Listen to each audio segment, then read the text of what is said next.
Hey guys, welcome to the channel, and today we're going to be doing a weekly update. This is going to be a new series that I try to stay on top of to kind of track my progress over time and show you the weekly moves that I'm making in the portfolio, talk through some of the decisions that I do for myself and for you guys to get inspiration from, not advice, of course, but to see how someone is actually managing a seven-figure portfolio with the objective to retire early.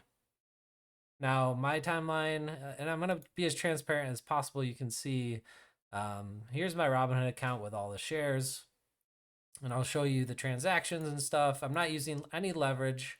I have some buying power on the side for any drawbacks or options that I wish to play. Sometimes you can see I currently have IBIT puts. I'm selling some cash secured puts on IBIT. So every once in a while I sell some puts, and yeah, can get some extra income from that. But so far my portfolio, since I've been tracking it with Snowball Analytics, is up 17%. Of course, that's not the full history, but that's about the last 2 years, as it's been consolidated with this software. And my broker of choice is Robinhood. So both of these, there's links below. And I made some big changes this month. We'll go into them in the video.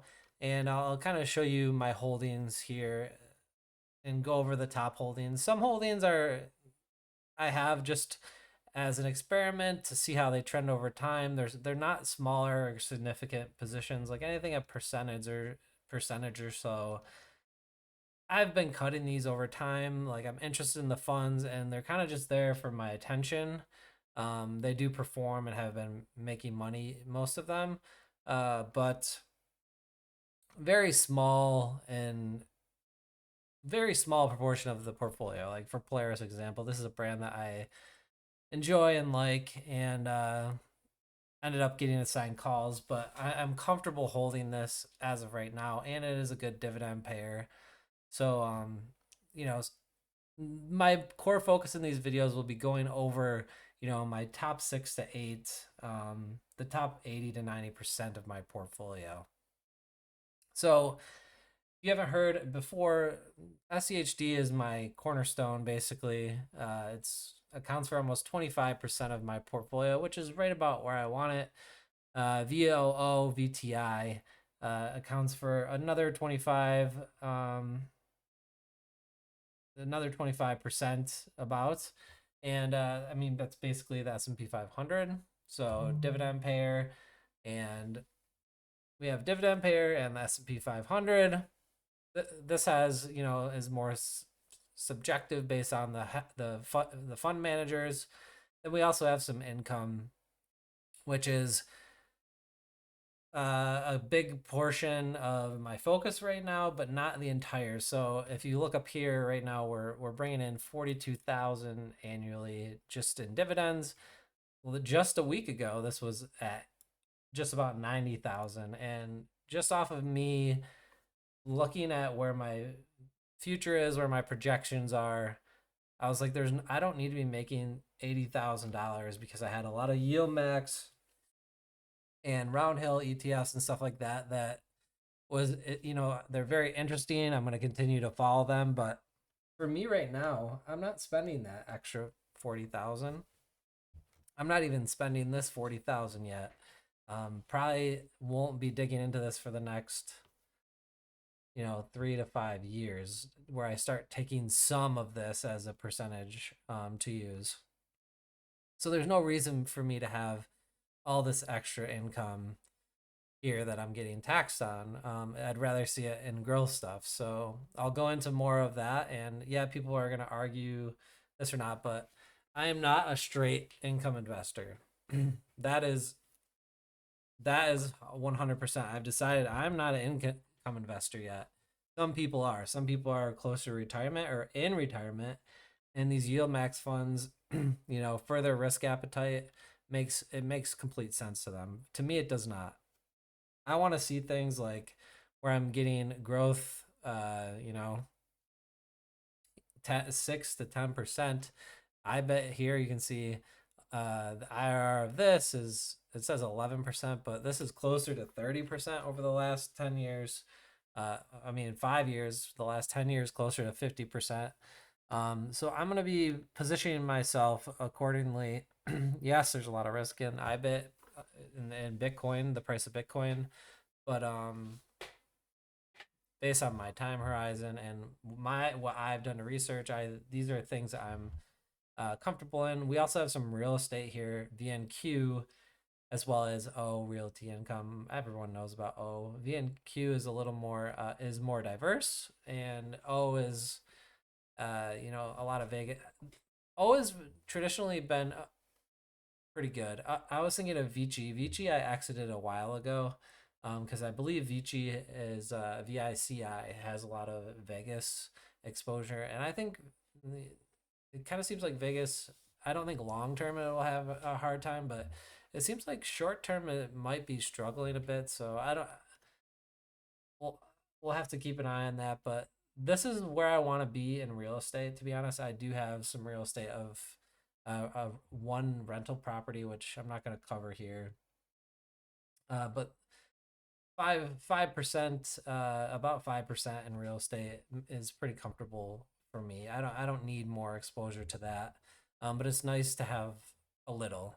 And before I ramble on more here, everything right now, this is another reason why the income uh didn't really make sense to be too beefy in, is I reinvest. So all this stuff, if we click on JEPQ, you can see every month when this comes in, um, when these dividend comes in, this is a monthly pair, and every month this buys, right? So we have 6-3 bought, 5-2 bought, 4-4. We're buying shares instantly. We're dripping these back in every fund. So I'm trying to grow. I think even in we go into the dividend here, you can see, oh, it's not here, it's in the goals, but let's go into the goals quick, or the growth. We have been outperforming, which is good. We have been outperforming the S&P with our portfolio by 1.9%. I think it's on the dashboard. Sorry for going around so much. This is Snowball Analytics. There's a link below. There's lots of good stats in this, but you can see. So trailing 12 months, 81,000. Like, that's way more than I need right now. And you can see I have a goal for 175 thousand annually, and it says achievable in 15 years. So that's 2040. That seems like a long time, but I don't remember putting 140. Yeah, but it says actually today 100 portfolio passive income, 2035. That's 10 years. So that's my goal right now. By then, I'd be really happy with that. And I have some spreadsheets and stuff that I look at, and that's about where I see this portfolio. I think in the next 10 years this will be double, and that runs about right. Maybe a little over double, and that would put us at about $100,000 annually. And honestly, that's about my time horizon to be getting ready to like really start being able to relax and work much less at that point. Um, Now I'll show you. These are the big moves that I made this week regarding Yield Max and Roundhill. I had quite a bit of shares. I had a large position in Yield Max, 39,000 shares, um, or $39,000. So it was 2,900 shares. Sold out of that. Sold out of Coney. Sold out of XDTE. Sold out of QDTE. And then that was basically everything but my MSTY. And then we transferred, not kind of moved that money over into JEPQ, JEPI, SCHD, VOO, more. So $20,000 into JEPQ and JEPI, and then $10,000 into VOO, SCHD, and another 4,000 into iShares, to IBIT. Yeah, if you guys have, I know most people have heard of these, but maybe I'll do a video that just kind of looks at the historic returns of these. And the yield, when you look at MSCY or any of the round hill funds, it's much lower, but it's also makes more sense from a long-term perspective. When you see, when you click into this and you see, like for JEPQ, for example, and you zoom out, you can see really the price is appreciated, at least appreciated or stayed the same. It has grown. It definitely has grown. You can see it's up 7% since the inception price without any of the dividends, which is 11%.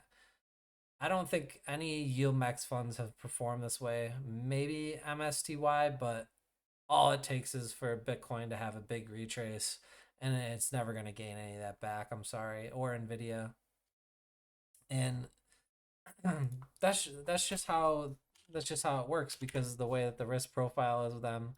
Let's look at Nvidia quick just to be safe. Yeah. So yeah, Nvidia had a big pullback.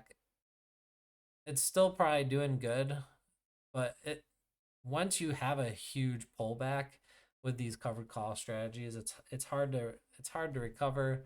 JEPI and JEPQ are not set up the same way, and